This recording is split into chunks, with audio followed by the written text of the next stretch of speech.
मोदी सरकार ने कल यानी 8 अगस्त को लोकसभा में वक्फ संशोधन बिल पेश किया। केंद्रीय अल्पसंख्यक मंत्री किरण रिजिजू ने विपक्ष के जोरदार विरोध के बीच वक्फ बोर्ड संशोधन विधेयक 2024 को लोकसभा में पेश किया। इस बिल के सदन में पेश होते ही देश की सबसे बड़ी और ताकतवर मुस्लिम संस्था वक्फ बोर्ड एक बार फिर से चर्चा में है, जिस पर केंद्र सरकार का दावा है कि इस संशोधन में वक्फ बोर्ड के कानूनों को आधुनिक, लोकतांत्रिक और गरीब मुसलमानों के हितों के अनुरूप बनाने की कोशिश की गई है।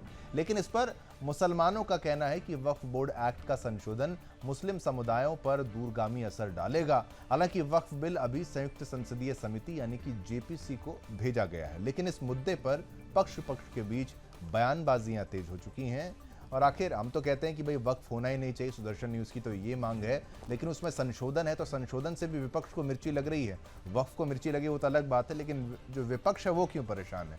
खबर जानिए, अब इसका पक्ष जानिए दिव्या से।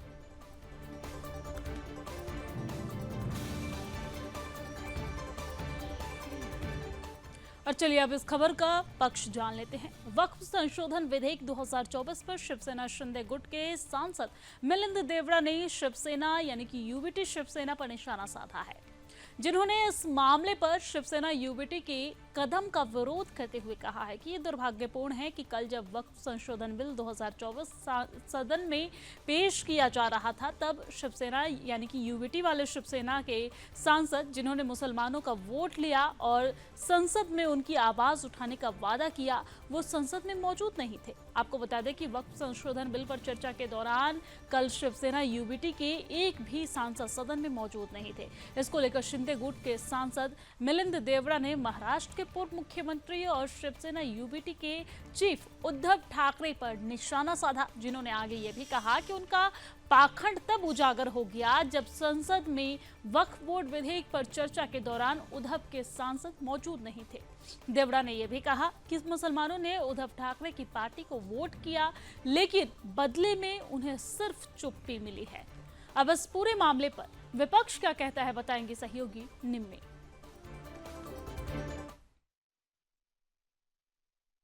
समय उद्धव ठाकरे ग्रुप के जो सांसद थे वो वहां पर मौजूद नहीं थे, ऐसा कहा जा रहा है। देखिए, मैं सबसे पहले आपके माध्यम से एक बात कहना चाहता हूं। आज 9 अगस्त 1942 में मुंबई, महाराष्ट्र और खास करके दक्षिण मुंबई के अगस्त क्रांति मैदान से महात्मा गांधी जी ने एक आह्वान दिया, क्विट इंडिया मूवमेंट, जिसके वजह। तो चलिए अब इस खबर पर विपक्ष आपको बताते हैं। वक्फ संशोधन विधेयक पर शिवसेना की ओर से सांसद प्रियंका चतुर्वेदी ने आज उनकी पार्टी पर पक्ष द्वारा उठाए जा रहे सवालों का जवाब दिया, जिन्होंने केंद्र सरकार पर आरोप लगाते हुए कहा कि ये मुसलमान विरोधी हैं, ये धर्म विरोधी हैं, ये बीजेपी की मंशा दिखाता है कि बीजेपी सिर्फ और सिर्फ मुसलमानों के खिलाफ काम करती है, ये संघीय ढांचे की भी खिलाफ है। ये बिल अभी जेपीसी में गया है और अगर ये किसी तरीके से किसी के भी अधिकारों को छीनने की कोशिश करते हैं तो हम सब उसकी लड़ाई लड़ेंगे। आपको बता दें कि संसद जब कल वक्फ संशोधन विधेयक पेश हुआ था, तब कांग्रेस और सपा समेत कई विपक्षी दलों ने इस विधेयक का विरोध किया था। हर सुधार की आड़ में इन्होंने सिर्फ जो ध्रुवीकरण होता है, अपने ध्रुवीकरण के एजेंडा को फैलाया है। इन्होंने ध्रुवीकरण पहले तो धर्म के आधार पे किया, अब जातियों के आधार पे भी कर रहे हैं। चलिए, पक्ष और विपक्ष में बस इतना ही। मुझे यानी शिवमदत्त मेहता, मेरे साथ दिव्या सिंह और निम्न सिन्हा, हम तीनों को आगे दीजिए। हम तीनों की तरफ से आप सभी को जय हिंद।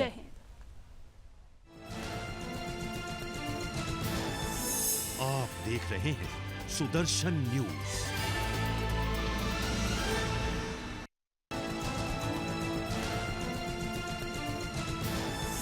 आप देख रहे हैं सुदर्शन न्यूज। चलिए, ब्रेक के बाद पुनः आपका स्वागत करते हैं। अब अगली खबर का भी रुख करते हैं। संसद में राज्यसभा की कार्रवाई के दौरान समाजवादी पार्टी की सांसद जया बच्चन और सभापति जगदीप धनखड़ के बीच कहासुनी हो गई। दरअसल राज्यसभा में आज फिर से जया अमिताभ बच्चन नाम से, यानी उनका नाम वो कहती हैं कि भाई आप जया बच्चन कहिए, जया अमिताभ बच्चन क्यों कहते हैं, तो जया अमिताभ बच्चन नाम से बुलाए जाने पर सांसद जया बच्चन भड़क गईं और उन्होंने सभापति की बातों पर सवाल उठाया। इस दौरान जया बच्चन ने सभापति जगदीप धनखड़ की टोन पर सवाल उठाए। कार्रवाई के दौरान जया बच्चन ने कहा कि मैं एक कलाकार हूं, बॉडी लैंग्वेज समझती हूं, एक्सप्रेशन समझती हूं। कहा कि मुझे माफ करिएगा, लेकिन आपकी टोन, जो जगदीप धनखड़ जी को कह रही थी वो, कि आपकी जो टोन है वो ठीक नहीं है, ये स्वीकार्य नहीं है। जिसके बाद विपक्ष ने सदन से वॉकआउट भी कर दिया। आप ये भी सोचिए, सदन के वॉकआउट करने के बाद स्वास्थ्य मंत्री जेपी नड्डा ने निंदा प्रस्ताव भी पेश कर दिया। तो ये सोचिए, एक मुद्दा जो था नाम का, उसको लेकर विपक्ष वॉकआउट करता है। वॉकआउट करने के बाद फिर जेपी नड्डा जी के द्वारा निंदा प्रस्ताव जो है वो पेश कर दिया गया। खबर आपको बताइए, अब इस खबर का पक्ष जो है वो आप जानिए दिव्या से।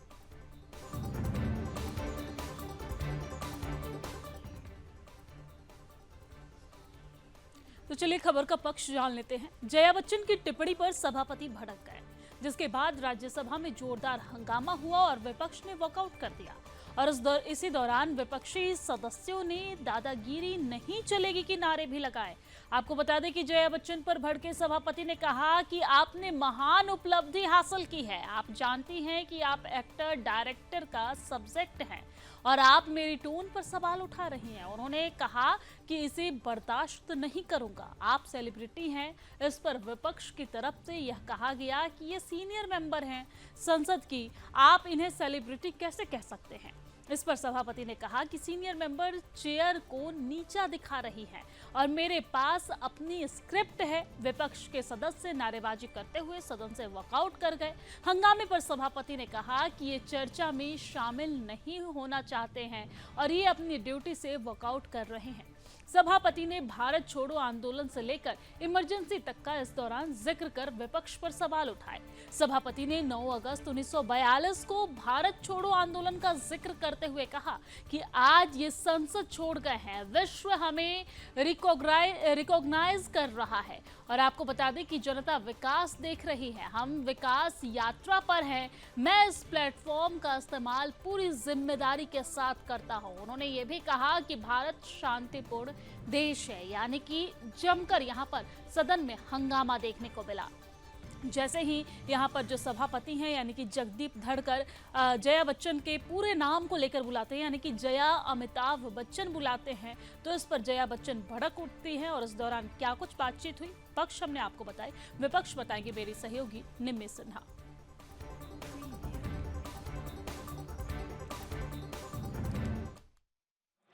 Jaya Amitabh Bachchan is the last speaker on this point. Please, ma'am. Sir, मैं जया अमिताभ बच्चन ये बोलना चाहती हूँ, मैं कलाकार हूँ, बॉडी लैंग्वेज समझती हूँ, एक्सप्रेशन समझती हूँ। और सर, मुझे माफ़ करिएगा, मगर आपका टोन जो है is not acceptable. We are colleagues, sir. You may be sitting on the chair. Jaya ji. And I remember when I went to school. Jaya ji, take your seat. Jaya ji, take your seat. Take your seat. Take your seat. Take your seat. Jaya, 1 second. Honorable members. Honorable members. Honorable no. बैठिए. Honorable members. बैठिए. Honorable members, Jaya Amitabh Bachchan is the last. तो चलिए अब इस खबर पर विपक्ष आपको बताते हैं। राज्यसभा सांसद जया बच्चन ने कहा है कि मैं एक्टर हूं, टोन समझती हूं, आपके बोलने का लहजा ठीक नहीं है। इतना सुनते ही सभापति भी बिफर पड़े।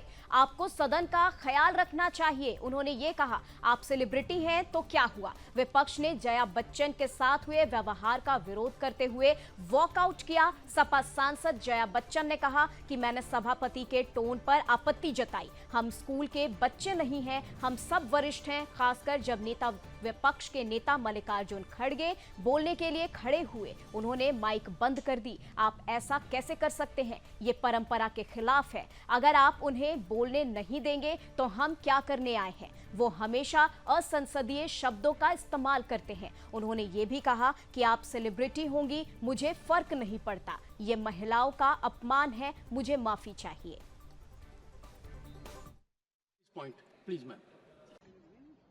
जो कहा जाता है चेयर से, ठीक है, वो चेयर पे बैठे हैं, अलाउड है। अगर वो चेयर से बाहर हैं तो वो भी आम एमपी की तरह हैं, वो हमारे अन्नदाता तो है नहीं। I objected to the tone used by the chair. We are not school children. We are all, and some of us are senior citizens. I was upset with the tone, and especially when LOP stood up to speak, he had switched off the mic. How can you do this? ये तो परंपरा के खिलाफ है. You have to allow the leader. Who is going to protect us? The leader of opposition. We are all together in opposition. If you are not going to allow him to speak, if he is not going to be heard in the House, then what are we doing? And on top of that, I mean, every time using words which are unparliamentary, which I don't want to say in front of all of you.